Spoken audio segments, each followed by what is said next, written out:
So the first thing I'm going to do is look at creating a new scene that's actually in perspective. So if you go to camera up here and you go to perspective, you can put this into a perspective view. So now we have something that we can start to work with. So I'm going to add a little bit to this model. Actually maybe not. Maybe I'll just leave it like this. This looks like it would work. So if I'm happy with that, I can say add. If you adjust it a little bit, you can play with your field of view under camera, field of view, and then you can pull this in or out. If you look down here, you can see what your field of view is set to. I like around 55. That ends up looking pretty good.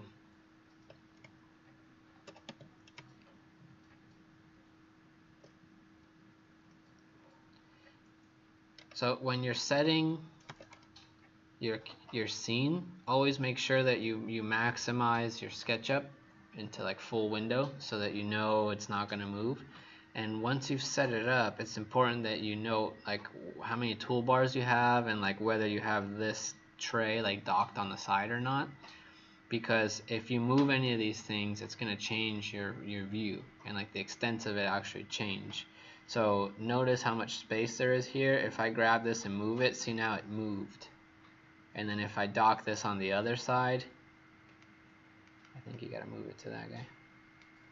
See, it bumps it over that way. So that kind of affects how it looks when you're modeling. So whatever, it doesn't matter how you start it off, just make sure you keep it consistent, especially once we start exporting the different layers so that we can overlay them in Photoshop. If you don't do this, they're not going to line up once you bring them in. So if you want to start applying, so let's say here we're happy with this scene, I'm going to right click and say update. So now this scene is saved in there. So if I go to this one, I'll click 9, it'll bring me right to it. I'm going to start looking at, let's try applying some materials that actually look like what we would want. So if we start off, I'm going to actually start with layers. And then, so we have these old layers that we had from before. So I'm just going to get rid of these. Purge. So now that we have this, I can add a new layer. And so the way, when you're trying to do this workflow, to do kind of like a collage kind of thing, you can do as many layers as you want. Try thinking about how you want to organize either the building or the materials, and so there's a lot of ways you can think about how you organize your layers. So one easy way is by like material, something like this where it's kind of like just like a concept model. You could do like all the wood components could be one layer, anything that's glass could be another layer, anything that's like a structural kind of system could be on a layer. So that's one way you could do it. Like your walls could all be one layer. Anything that's concrete or like floor slabs could be a layer. So once you've decided what you want to go on a layer, you can come in here and say, okay, I'm going to put this as like structure.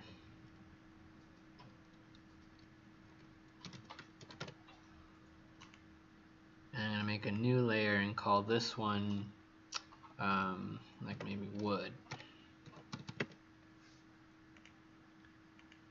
And this one could be a, yeah, I just put wood. You could put whatever it is you want to put in there, maybe concrete. So now we have a couple different layers, and the neat thing with this is we can apply materials to the actual geometry. And then notice how here the layers have like a color to the layer. So that's important because later you'll see what happens. So let's say I just want everything to be white. So I'm going to go back to materials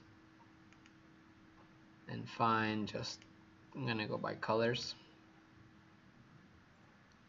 And I'm going to go all the way down, just grab this white material and just paint everything white. I'm going to go in this group, paint that face white. You use the paint bucket, and then you can select the color, then you click on what you want. And if it's not changing, that's because like what I had here, it's inside that it was painted inside that group. So I can click all I want, but since it was inside the group that it got painted, it won't override it. So you got to open the group and now paint it directly. So now everything is white. I can then say, okay, maybe I wanted that thing to look like concrete. So let's see, is there a concrete? And this is something that you can be as like detailed as you want, or as simple. Typically, like I'll keep a model pretty like white, and then if I'm doing this kind of technique, I like leaving everything white, and then like glass, I'll make it transparent so that actually you can see through it. And then you could pretty much just use that as like the background for it, and then you can add all the materials and stuff with like those textures that we're talking about adding in Photoshop. You could also find materials and then apply the actual material to each face. It just depends how much control you want over it and like how detailed you want it to get. Let's say I wanted to add like glass in here in this big opening, so I can come in here. Let's do this to grab this face. So I'm just gonna grab all these edges.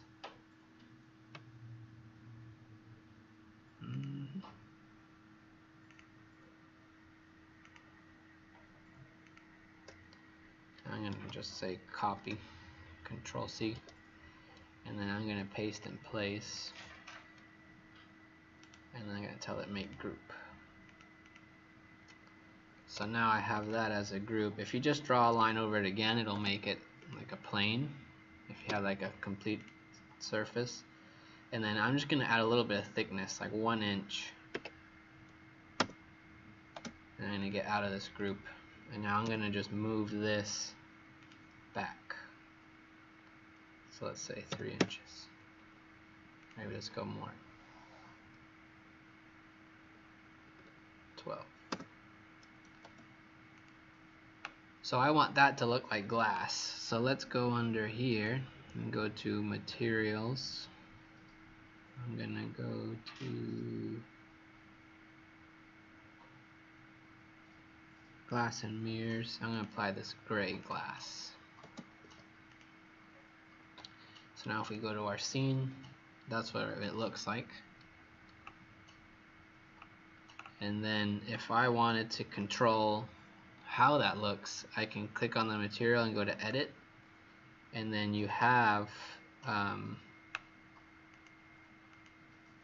all these options. Why is this locked?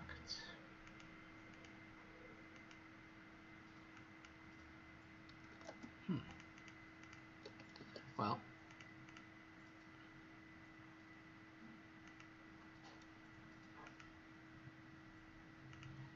let's see if I clone it.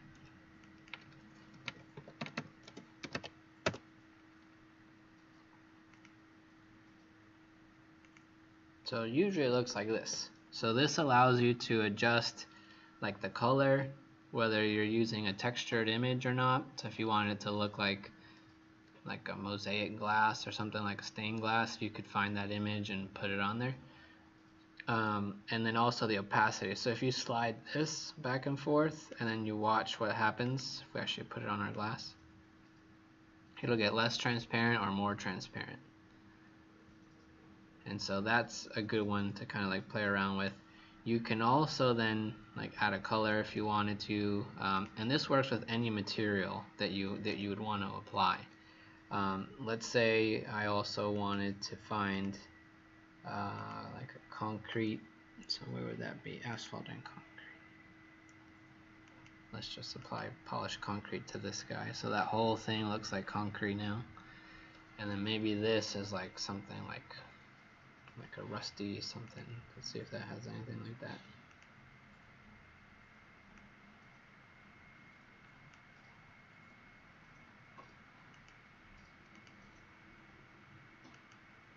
This is a weird looking material.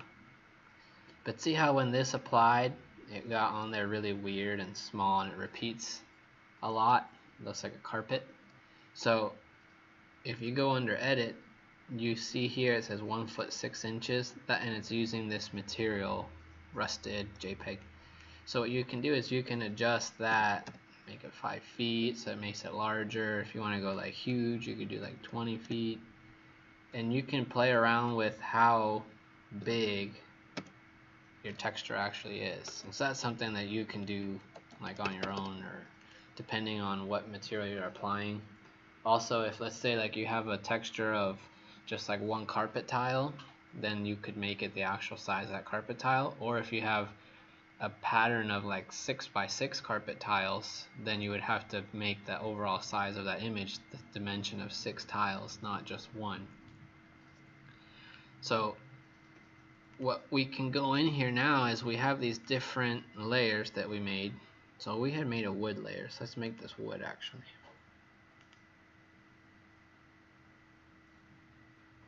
I'm just using the standard ones, but you can get any kind of material you want. So now that we have this, let me show you what this option does. So if you go back to your layers and we start actually placing things on layers, so let's grab this thing, and this is glass, right? So if you select it and look up here, your entity info, it tells you it's on layer 0. And if you look at your layers, see this black circle? That means this is the active layer. In SketchUp, you always want to kind of leave layer 0 as the active layer and build all your geometry on layer 0. And then once it's been grouped and it's ready to be moved to a layer, just change the layer up here. If you start building on the other layers, like it can get messed up when you start playing around with your scenes and things like that, and stuff doesn't turn on and off the way you would think it would. So I don't have a glass layer. Let's rename a structure to a glass. Let's call it glazing. So let's change my glass from layer 0. You click the drop down, you put it on the glass layer. And then this wood piece, I'm going to change it from that layer to a wood.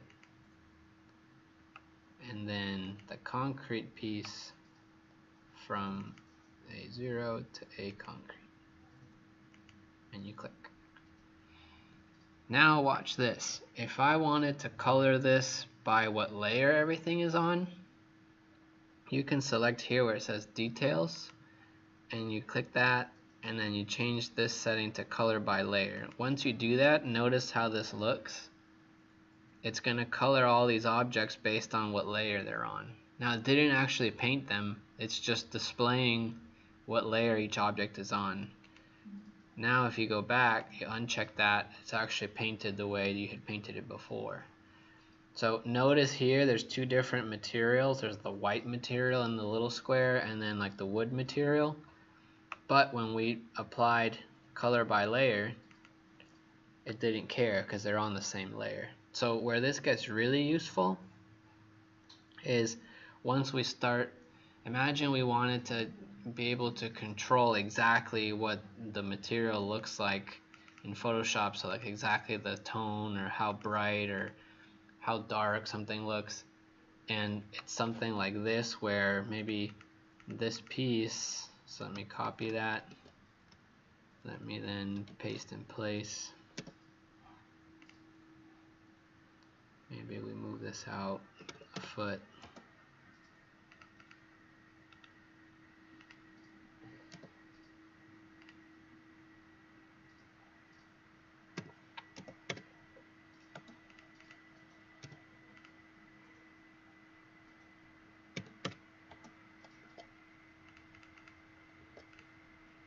So maybe I have like a whole series of these. Something like that.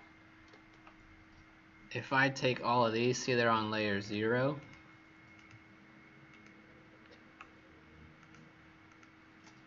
And then I move these to, let's say, the concrete layer. When I change this to color by layer, I can grab that purple everywhere, right? So everything that was on that layer turns purple. So where this gets really important, you'll see once we get into Photoshop. For this guy, maybe we make a new one. Let's call this a like overhead. and then we move all these guys to that layer.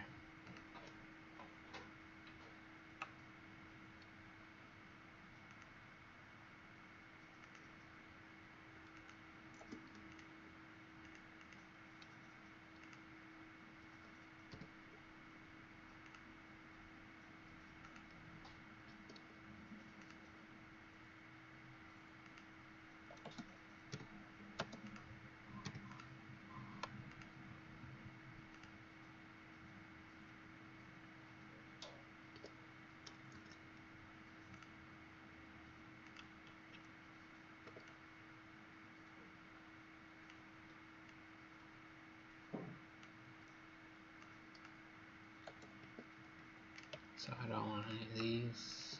Can get rid of those.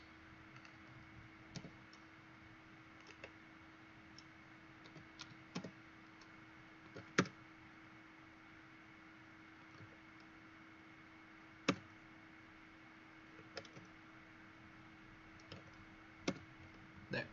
So let's say we have something like that. Now what I would do is let's adjust our, maybe we do these vertical so it's more interesting.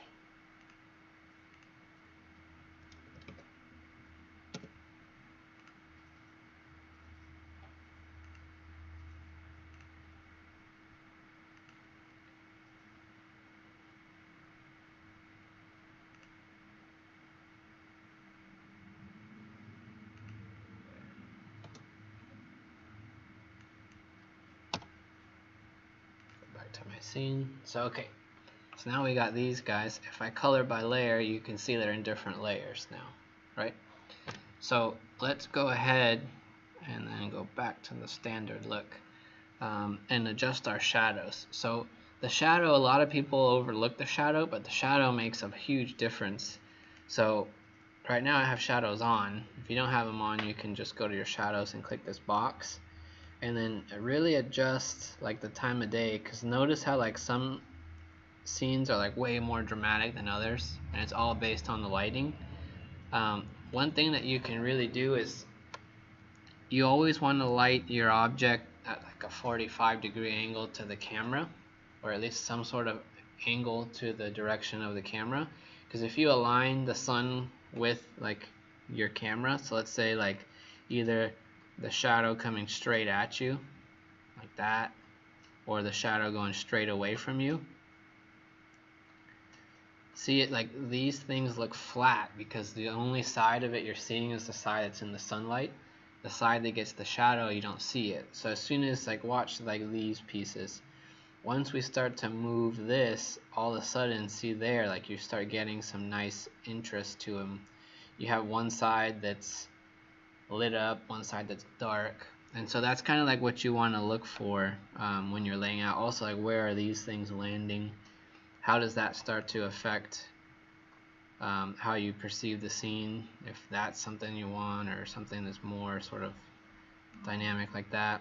The more you go towards like the winter months, the shallower the angle will become.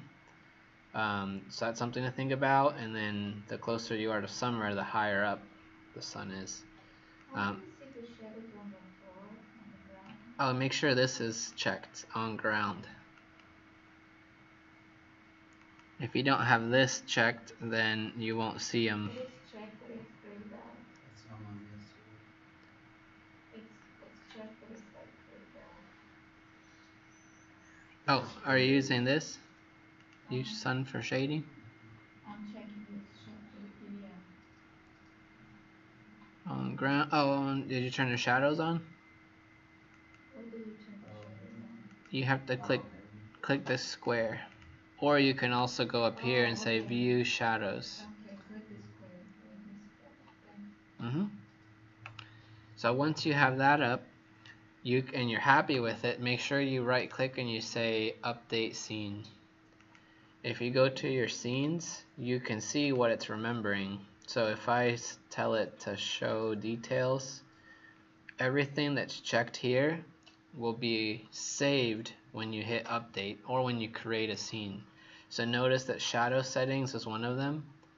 If I change the time of day, and I don't save them. So let me show you what happens. Let's say I change this to that time, and I say that's cool, and I keep working, and then I change the view and I go back to that scene. See, it's not going to remember the new shadows unless I've hit update. Once you hit update, it remembers, and then it's always saved in there.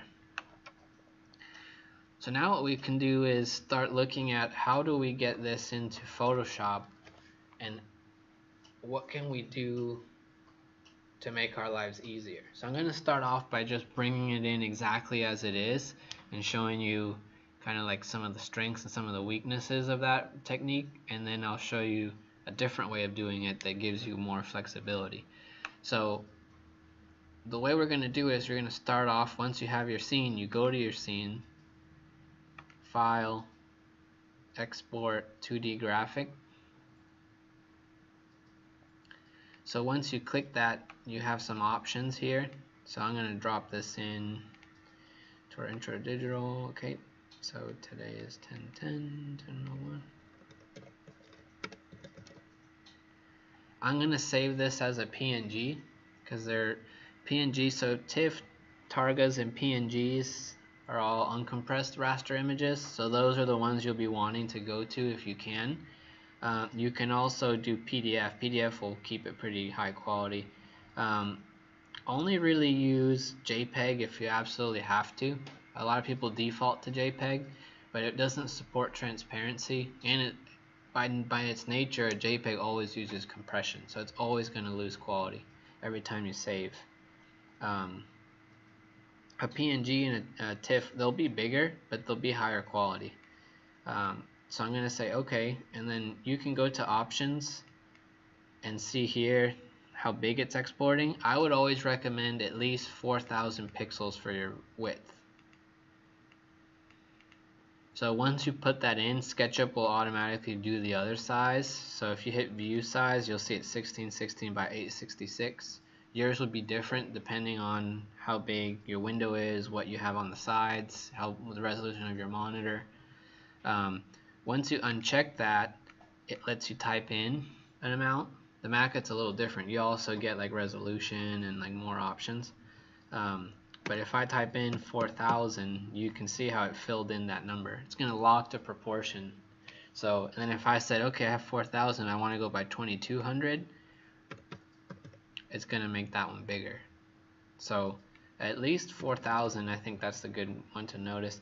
If you check this transparent background, anywhere there isn't anything modeled, it will just disappear.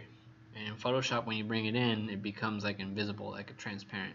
So that's called an alpha channel, and a PNG will support that transparency. If you do JPEG, so if I go back and change this to JPEG, notice that's not an option. It doesn't let you. And then look what we get instead, compression. So do you want better quality or smaller file size? So that's always the trade-off on a JPEG. What's the transparent background again? I'll show you once we get into Photoshop. So we don't usually check, right? You don't have to. I can show you after once we get in there what it does. So for now, let's leave it off so that you can just see what the standard one is. At least do 4,000, and then now let's export. It's going to take a second, and then it's done. So now let's open up Photoshop, and let's see how this goes.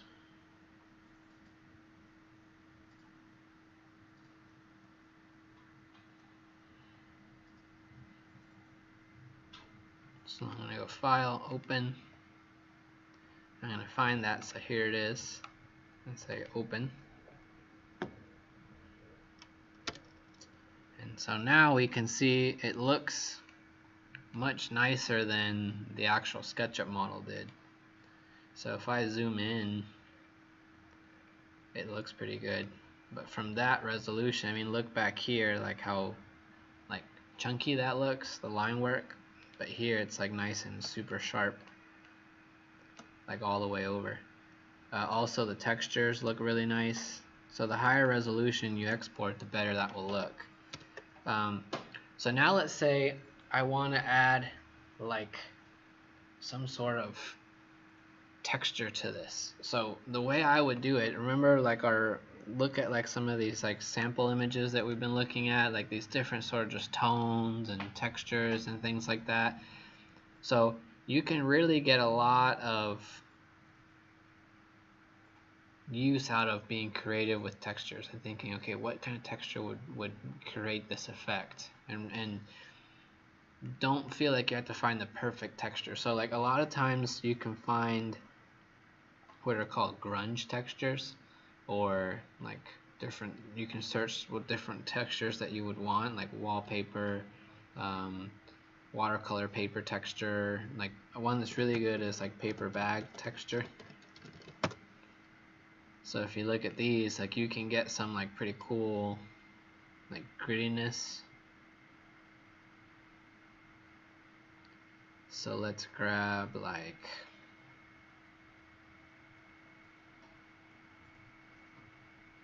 oh, and you can also change at the top, tools, let's use large.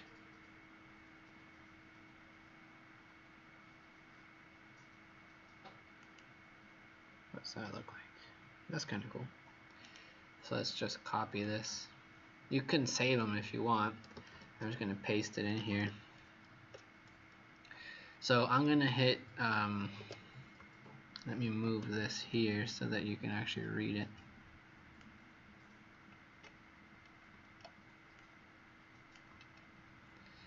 So if you hit Control T, or you go to Image Transform, Free Transform, it will do the same thing. And then you can rotate this, we can scale that.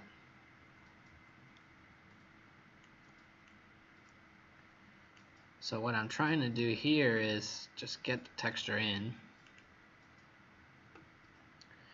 And if you play around with the blend mode, so I'm just going to set it right now to multiply.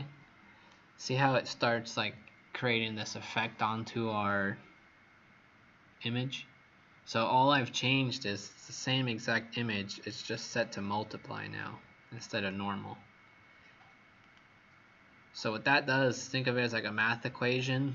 Each of these blend modes is a different equation. So it will look at the pixel value of this. So let's say white is value number 1, and then black is 255.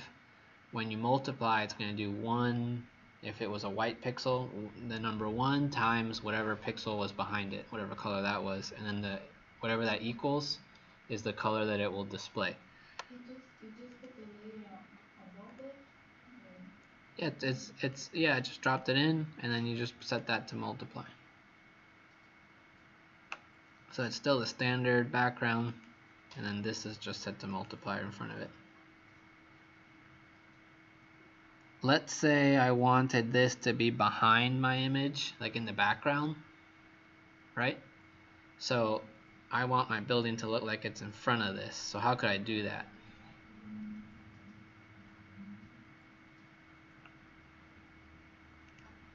What do you guys think you could do to try and make it look like the building is in front of this?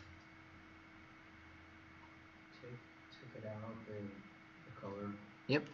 So what we could do is we can use, there's two ways really quick. One would be you can use your magic wand.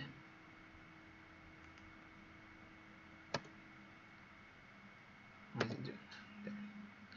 And then you can adjust your tolerance, and when you click out here, it's going to grab this area, and then you can hold shift, click this one, click this one, click that one, click that one, and then now I can turn this on and click mask on this layer. See, it did that, which looks kind of weird because it's like going under here but it's not there. And so if you wanted to control this better, let's say you just want what looked like concrete to be this texture, you could do the same thing, except you would want to go in here and like use the selection tool and like click through.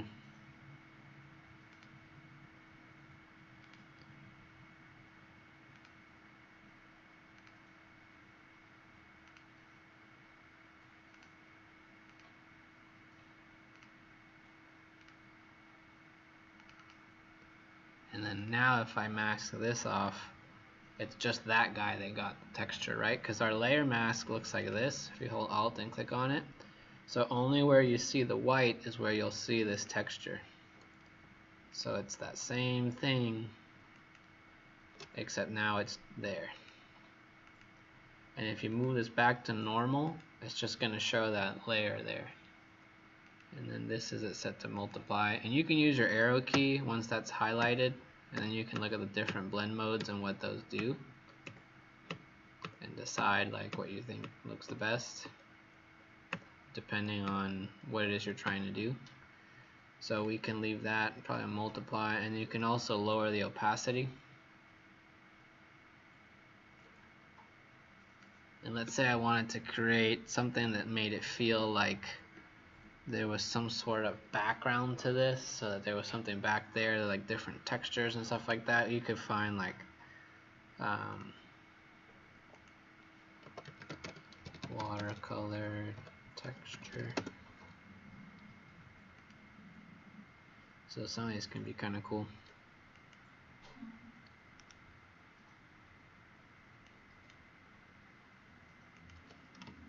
Tell me how do you put the white background? It's still on SketchUp because I have like. Oh yeah, yours is colored. You have like a blue sky or something like that. Yeah, I have a blue sky. So that comes down to your styles. So if yours looks like this, once you bring it into Photoshop, it'll look like that. Yeah. So it gets really annoying, because if you don't want that, then you're just kind of stuck with it. So one of the easiest ways to do that is to just set your style to hidden line or shaded. It's under styles. Yep. You can use shaded or hidden line or any of these. Depending on which one you click, it looks different. We're going to be using this one in a second once I show you how to actually get this out the better way. This one we can set to, like, you can play around with what blend mode you want to use.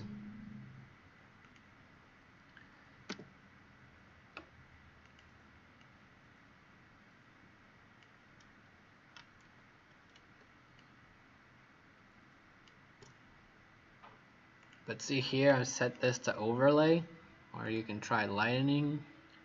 You can go through like the different blend modes and see which one does what you're trying to do.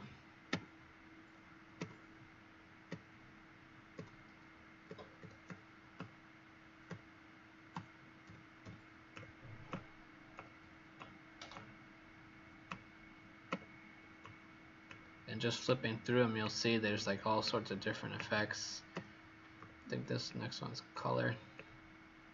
So it's just going to color whatever's there with like the color of the other thing. This one's luminosity, so how bright it was.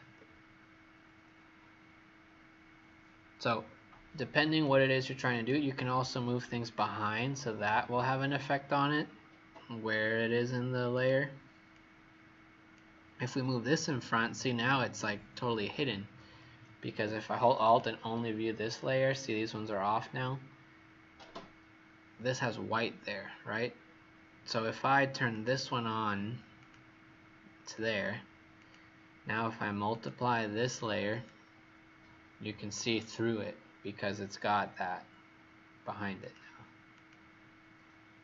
If you just want to see that one normal, then you can leave it normal, but you won't see back here. You could use a layer mask and then grab like your brush and draw black here. I'm going to use 20% opacity. Just make my brush a little bigger. You could do this and kind of like bring back some of that guy. So see here, I'm just hiding away. You can just use a soft brush. You're basically like hiding some of that layer. And then if you come in with like a straight,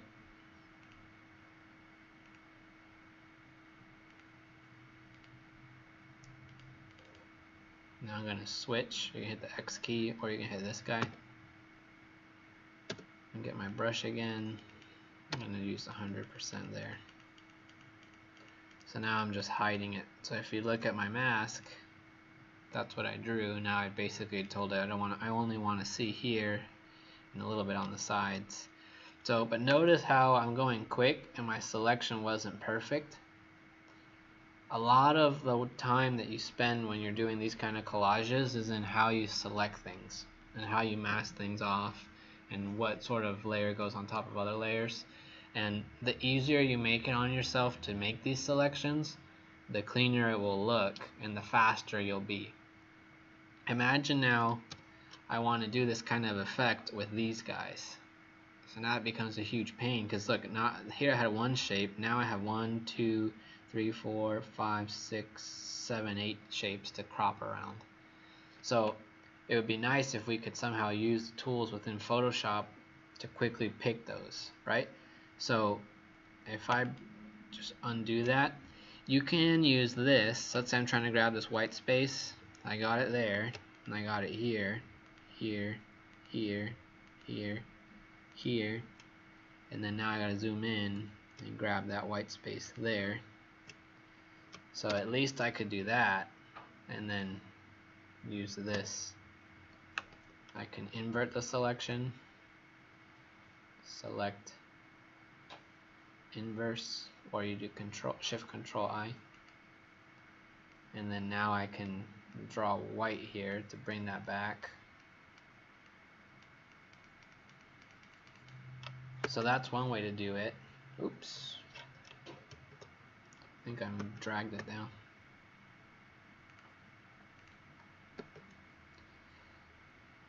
A much easier way to do this is to take advantage of what we have in SketchUp, right? Because what's nice with the the magic wand, it's gonna look for a color that you select, and then it's gonna use the tolerance to decide how many things it grabs.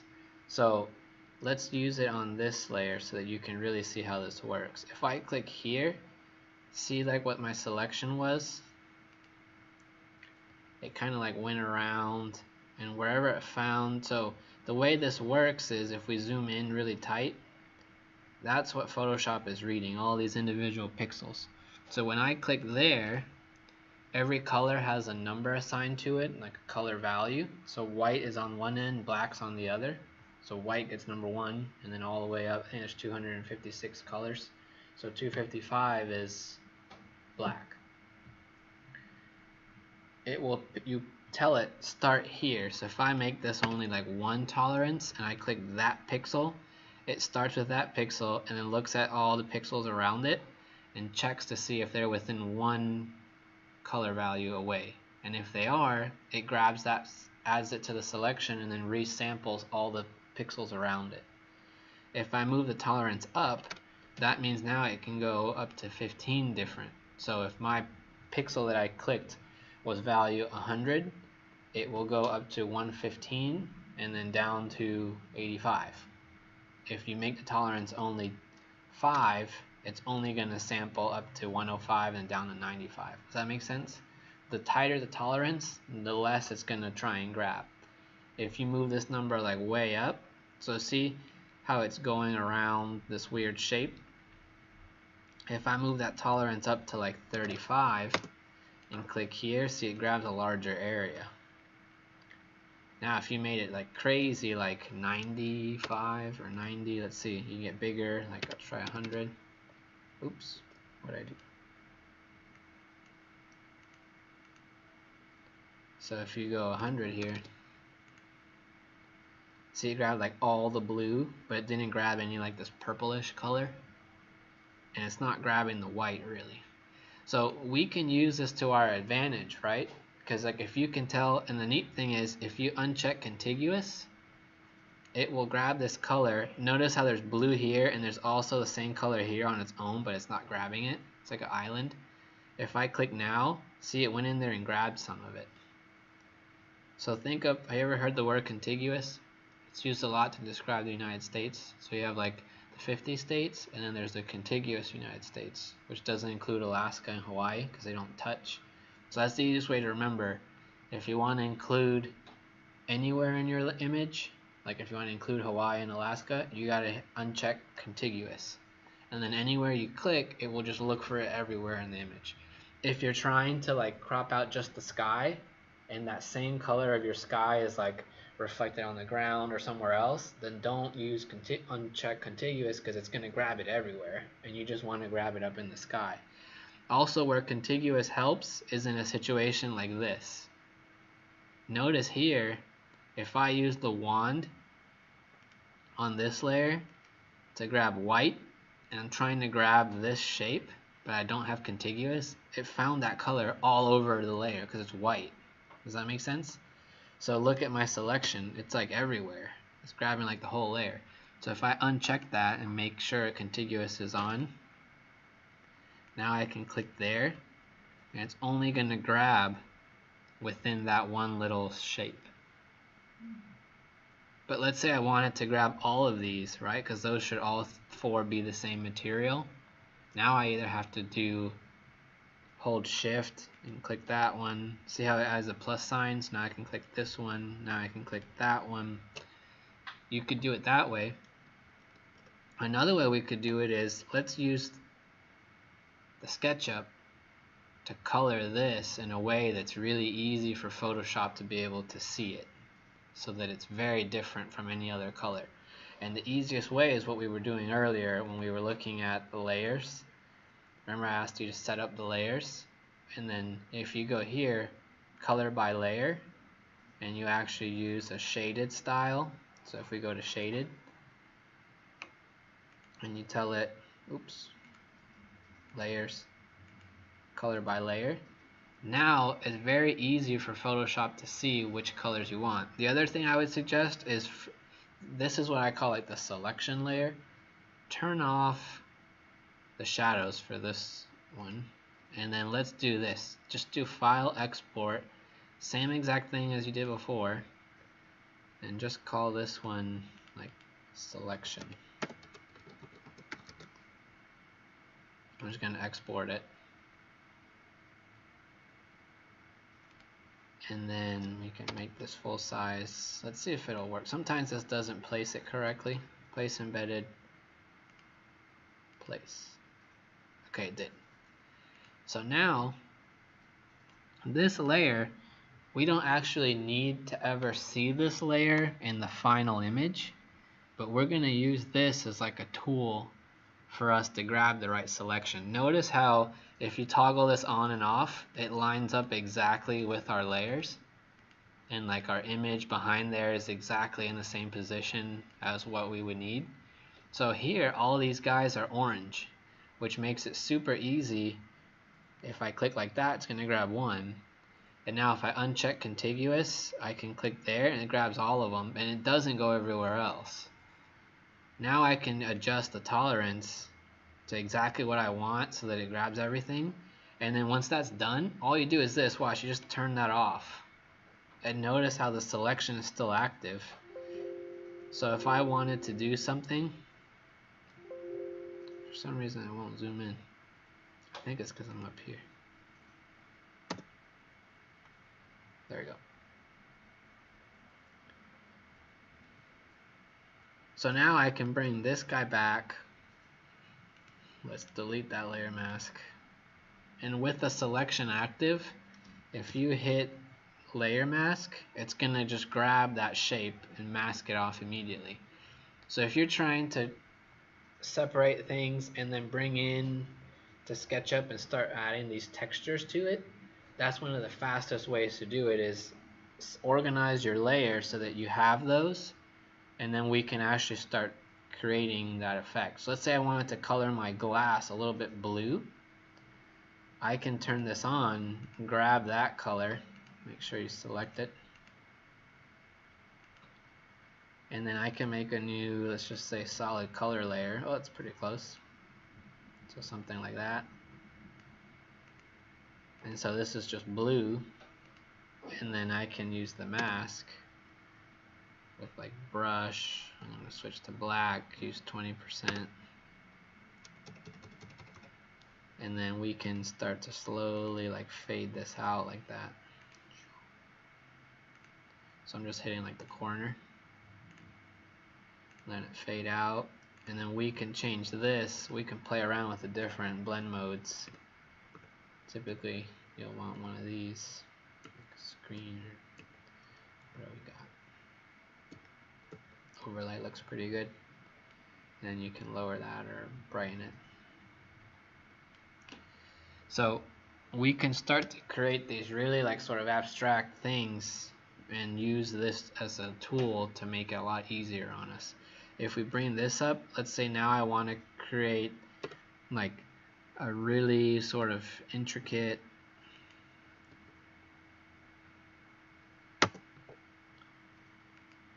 so there it's grabbing all the purple. Let's see if I can get it just to grab this face, because notice these two purples are a little different.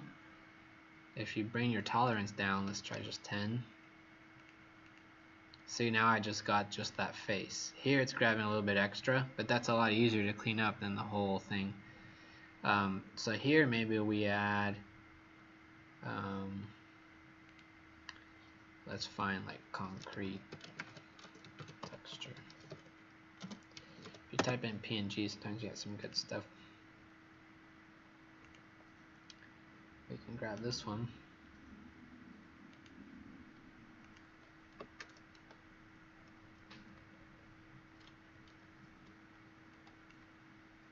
So here's a cool tip. If you just do this, and then I'm gonna make a copy of this so that you can see what happens. And you just set that to multiply, and then you grab your selection and mask it off. It'll look okay, but it's not gonna look correct. Like, notice how it just looks like a giant sort of, like, it looks kind of weird, especially when you look over here. The trick you need to do is you need to match the perspective with match the texture to the perspective. So things are going to look smaller when they're farther away and bigger when they're up close. Right now, if we turn off the mask, it's just jumbo everywhere, right? So the easiest way to do that is look at where your horizontals are vanishing to, so they're both going like that. And then I'm going to turn that one off, turn this one on, and then I'm going to transform this one using Control T. Get in the habit of using that. It's really fast. Instead of going image, or edit, transform, and picking one of these. Like if you do free transform, it can become all of these, just depending on what you do. So it's Control T, and then you can use this, hold shift. If you hold shift and alt, it's going to go to the middle. It actually goes to wherever this little guy is.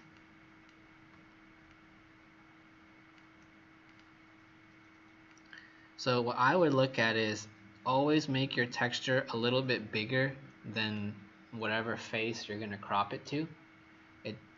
If you make it like exactly the right size, it's really hard to get it aligned. And then the worst is if you make it a little bit too small, because then when you crop it using the layer mask, you see a little white line all around the edge and it doesn't look good. But it's easy to make it too big. You just stretch it, and that makes you go really fast, because all you need from this image is the texture, right?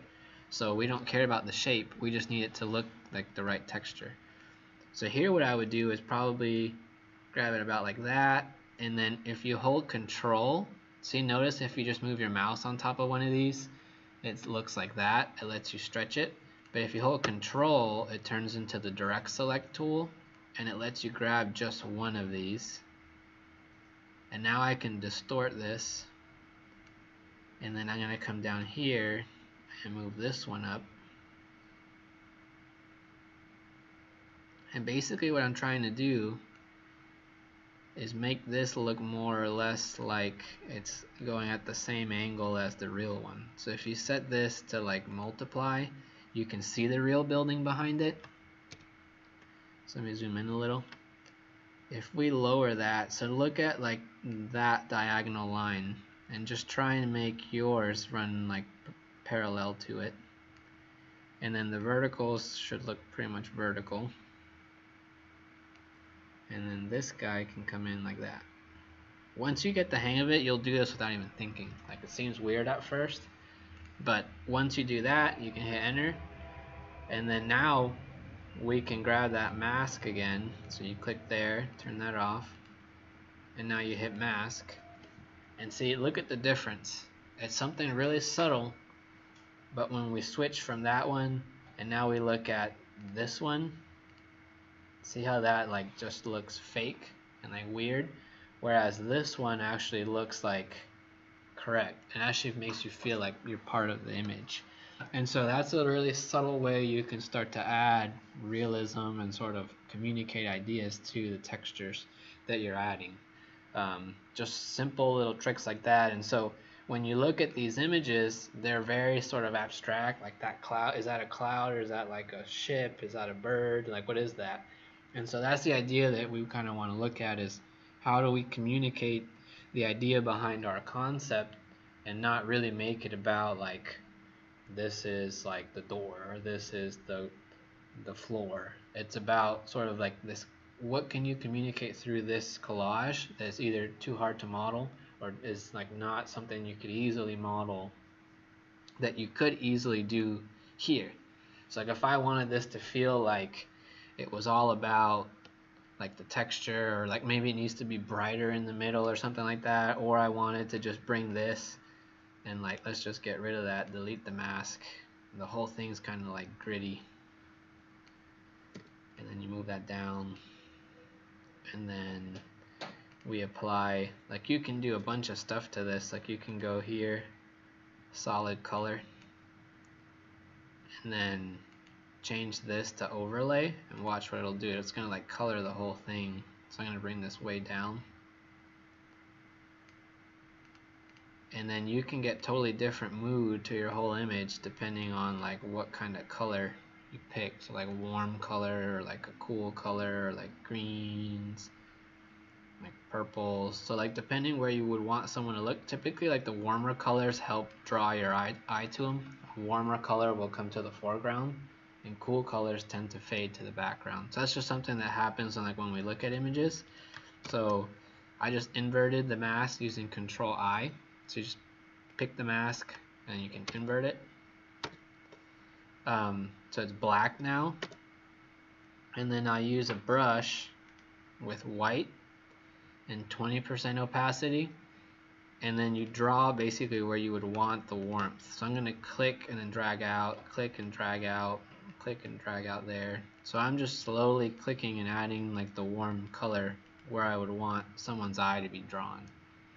And then if you look at the difference, so that was before, this is after. So then you can slowly look, I like looking up here so I can see kind of like what the difference is like really easily.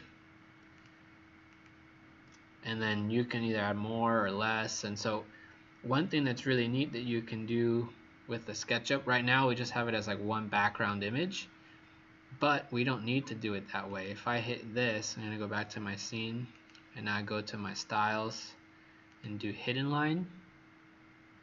I can then turn off the edges and I see just the shadows, where the shadows were. So now if I export this as shadows, this will be one of the layers. Then the other layer I always recommend is export, view edges, and then turn off the shadows. Is something like this with just edges. So here you go, file, export.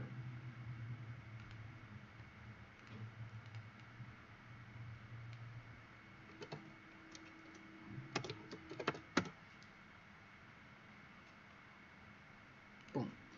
So now I can come in here, file, place embedded. This one, will let me do more than one? No. So let's just do the shadows. Now let's place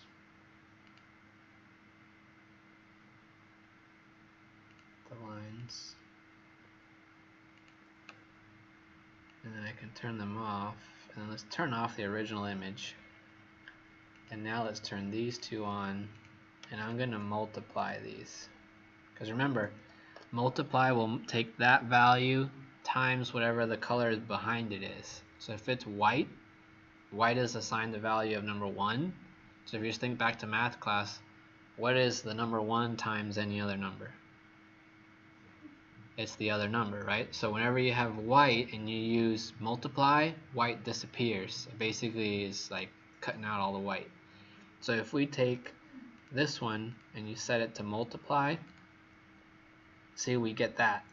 And then now we can turn this guy on, set this one to multiply, and now you get both of them. So see how now we have something very sort of loose and abstract, but it's still about your idea.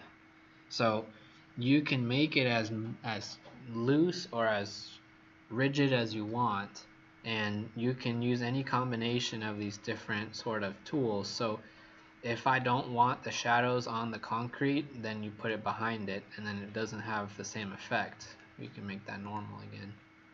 So see, now that sort of pops out, and so you can have a ton of freedom playing with these things and trying different things with them and making something that becomes a sort of, try and make this feel like it's a three-dimensional thing coming out of the page at you. And how do you add to it? So use a combination of layer mask, different cool textures. So here now, I would push you to never just use an image just how you found it. So say like you found an image, don't just like put it on your image in your Photoshop file and leave it. Like have some sort of way of having your hand on it and pass so that we know what you're trying to talk about. So here, maybe it's about accenting this. So maybe here it doesn't get this color. You just switch to a black color. 20% opacity gives you a lot of control because you can cover the same piece 5 times before it hits 100% opacity.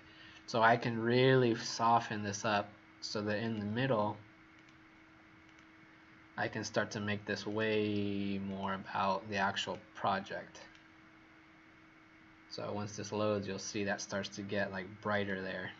And then maybe I can create another one of these. You can just hit Control J to copy it. Let's delete that mask. So now I have this whole layer. Maybe this one is about, let's transform that one down.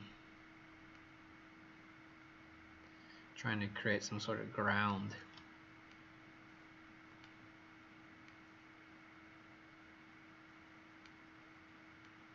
So here's where you can start to add stuff that didn't exist in the SketchUp model. Like I could create this kind of effect.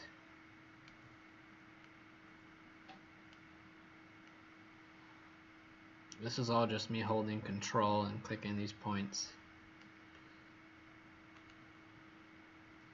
And then the trick whenever you have something like that is really the only spot you have to mask is the edges. So see those hard lines? If you can use your mask to soften away that edge, it will completely disappear and become seamless. So don't worry about wasting a lot of time on all the image, it's just the edge. So if I hit mask without a selection, it just creates a mask. Now I'm going to get my brush, use 20% again, if I shrink it a little. And now I'm just going to keep covering over the edge. So I'm just clicking. And if you can hide that edge,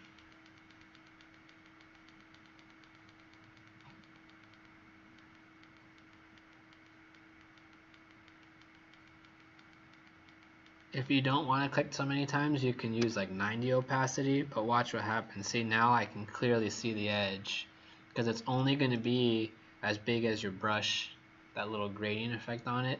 Whereas when you use a lower opacity, like 20, you have way more control because each time you go over it's only 20. So now maybe we hide it more there, and to see what it looks like you can either turn the layer on and off or turn the mask on and off. And so we can start to use this. Let's say I really want that little piece in the middle to pop. Maybe I find like a really nice sort of like Corten steel.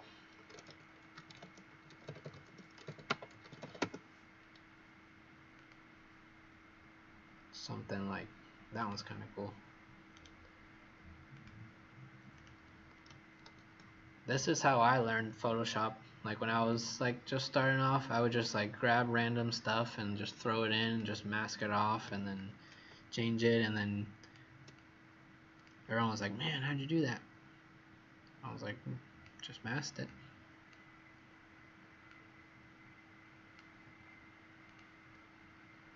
And then we turn this guy on.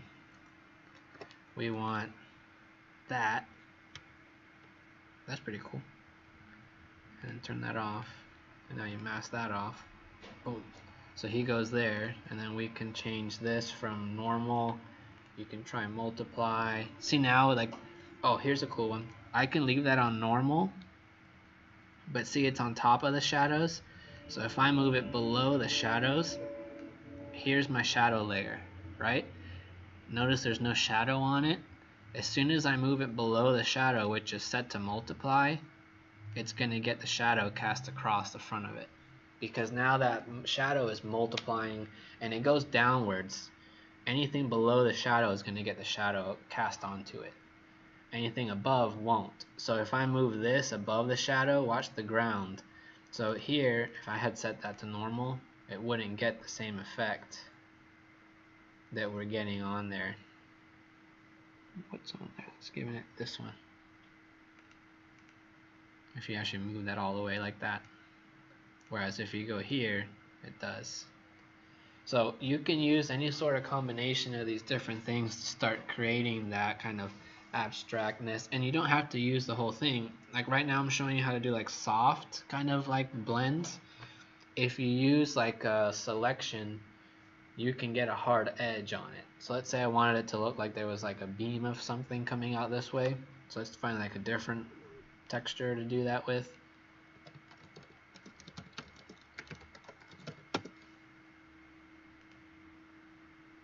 So maybe like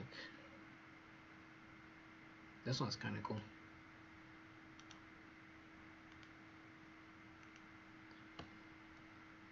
I'm going to paste that, transform this bigger. I'm going to move it up.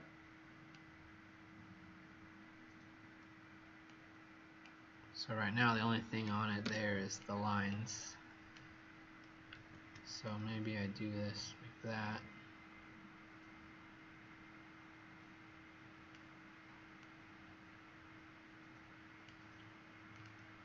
If I grab a selection, I'm just showing you something like this, like boom, boom. And now I use the mask, it's going to crop it out like that. So if I wanted this to feel like this was like coming through that piece, an easy way I could do that would be to just, when it goes, think about what would happen if that was actually there, right? You would see it here, it would go behind this piece, and then it would pop out, right? So then I can grab, in this case, it's not a big deal to use the lasso tool because all I need to do is select right here. Notice how much farther I went than the real edge. And then I'm going to select my mask. You can do this two ways. One is you just grab a brush now and fill it in like that. Or you can, with this selected, with black as your background, you can, in a selection, you just hit the delete key and it fills in your mask with black there. So now it looks like that thing's going through it. We can also then do different sort of effects. Right now it's kind of like wherever that went across, it's like cutting out all the color. If you don't want that, we can start playing around with like the blend modes. Since that was a really white image, the darken sort of ones, so look at all these that start with darken. Those look for the darker values in your layer. The ones with lighten prioritize more of the lighter values, like the highlights and stuff like that. And then these ones look more so for like contrast between the different pieces of your image. So that's kind of how these three organize. So since this was a very light image, using the darken one, it's almost going to disappear. So keep that in mind. And now once we go into like the lighten ones, see how it just pop back now? And they're way more intense because there was a lot of light elements to that layer.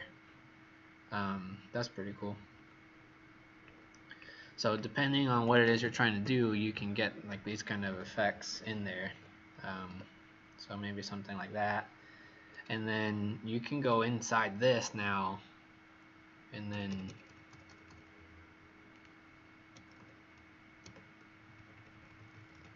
I can switch And then maybe we blend out a little bit here.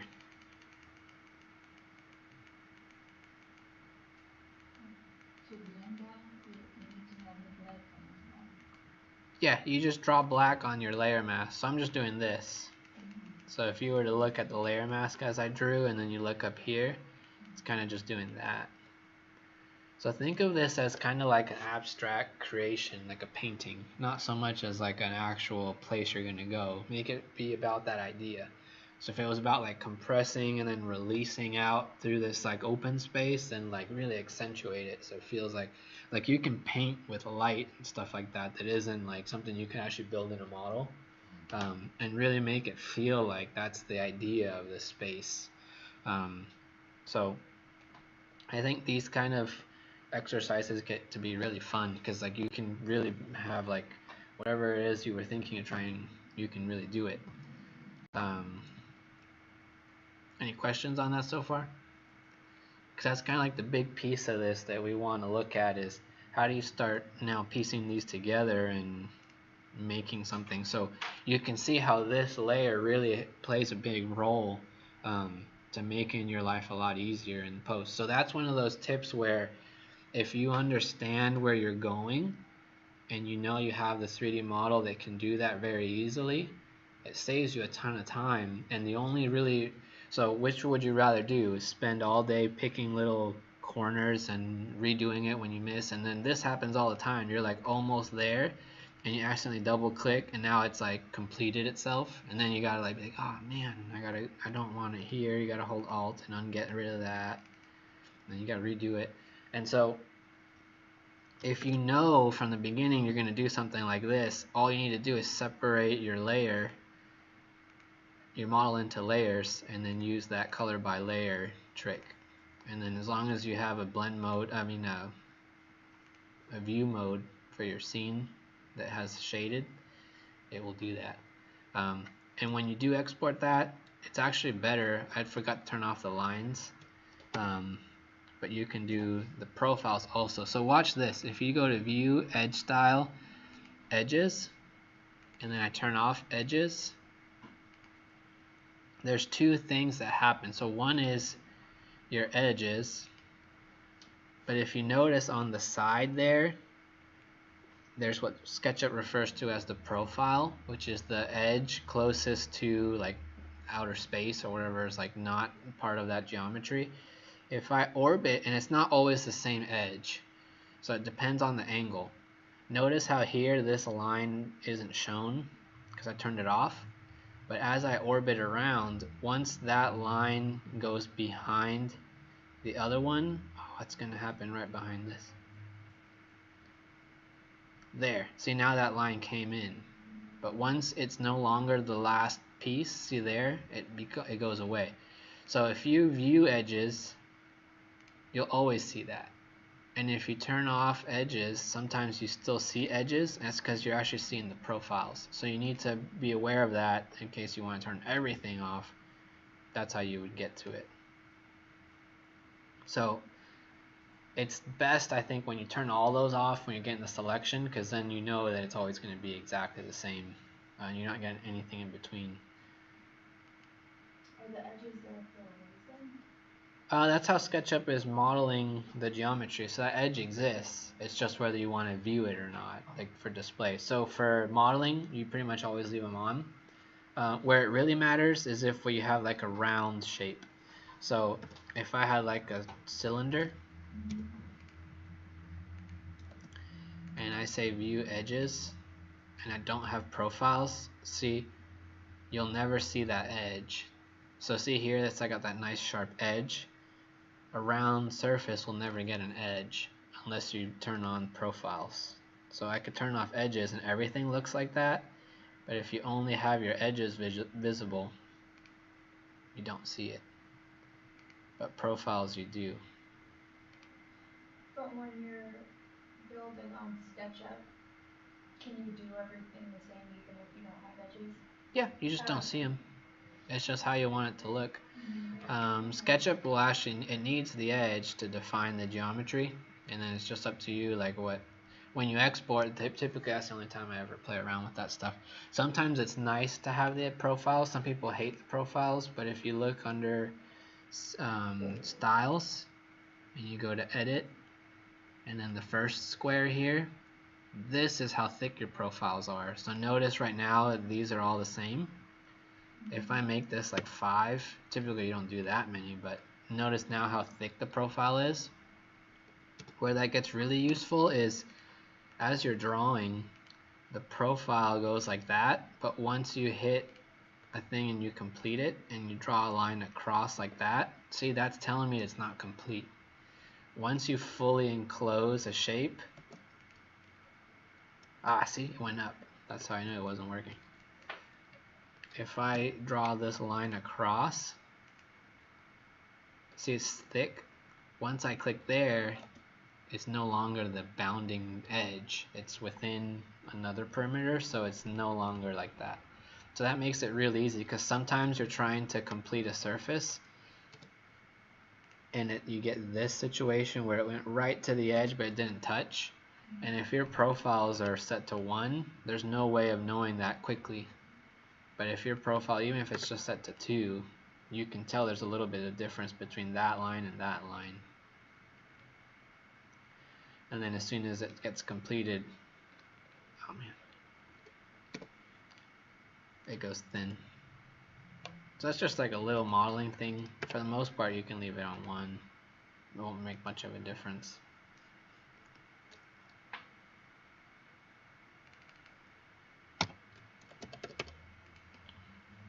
Any questions on this part so far? Does it make sense? So what you missed, Carly, was we were talking about this should feel more like a painting or something like that. It doesn't have to be like a real like world space that you're like in it. Like, so what we drew here was kind of like some sort of, if this was about like compressing you down and then releasing you out once you come through that space, like really exaggerating that and making it be like about that idea. And what are the tools that you would need to do that? And so for this, it was just a big watercolor image like that we just turned. So that's what it looked like. And then we set it to lighten. And then we just masked it off so that it looked like it was behind there.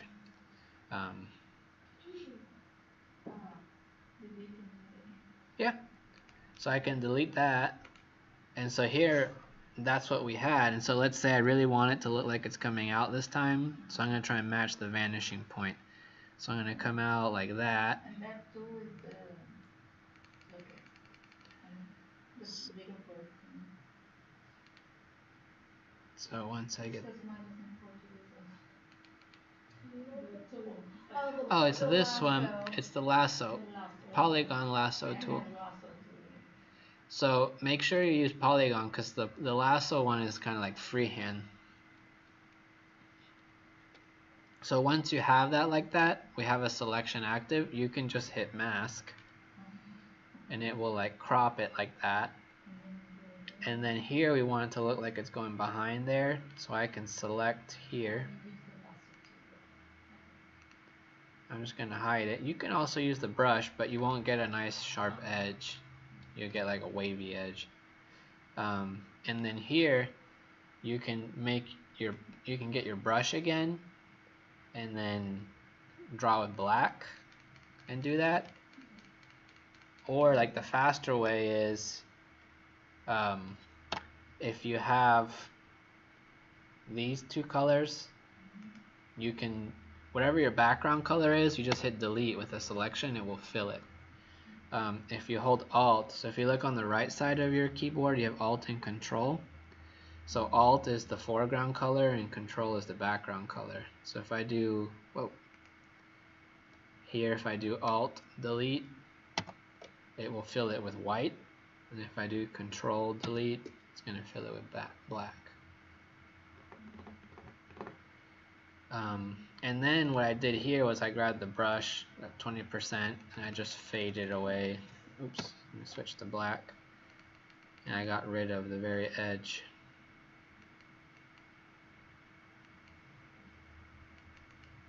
Something's wrong. I have a selection. If something doesn't show up and it's not doing anything, then usually there's something that's off. Like you have a selection and you're trying to draw outside of the selection, so it doesn't understand. And then this guy, you can lower the opacity, you can make it brighter. One thing that's kind of cool is when you can get them, if you uncheck this, then I can move the image behind it without changing where it's cropped to. So that's that little link in between the two.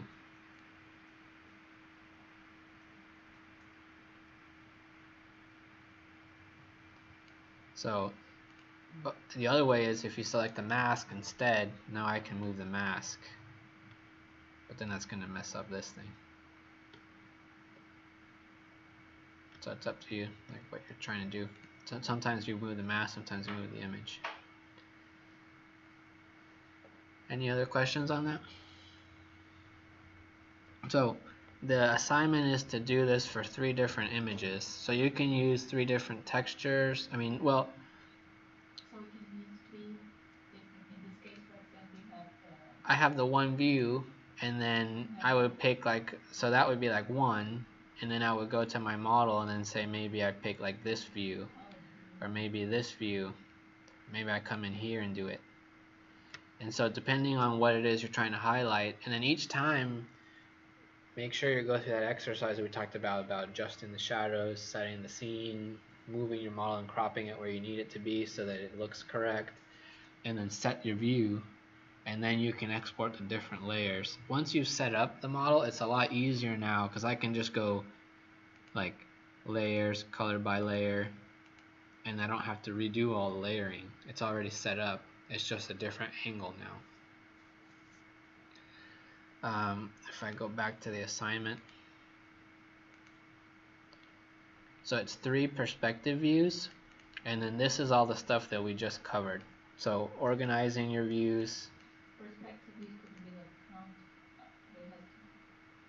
Like perspective. Instead of like what we did last time was like just straight on elevations. These should be like more about like what it would actually look like. So there's some depth to it.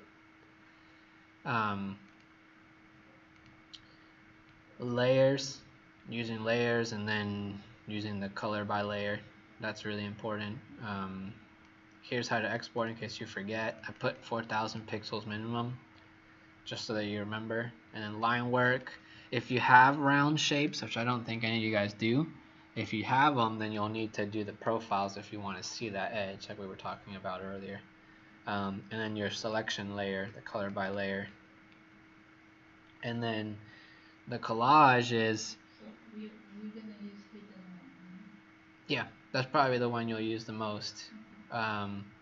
So when this says sky and ground, that's what we just did. So it doesn't have to be a picture of the sky and a picture of grass. It's you're trying to create this sort of feel that there's something behind, something forward, there's some sort of understanding of the space, but it doesn't have to actually be like brick pavers or carpet on the ground. It's still very conceptual. I said at least 3 textures to create in each view. You can use more than that. I've seen some people do the whole like 10 textures. Let me see which one this.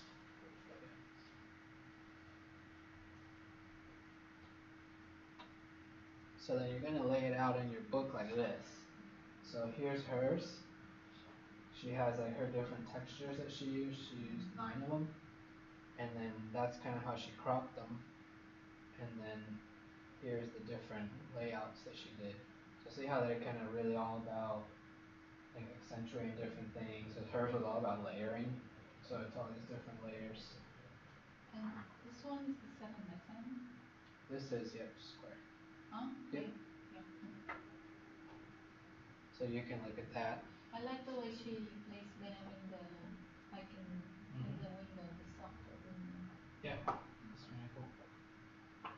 So you can look at that one as an example of kind of what we're doing.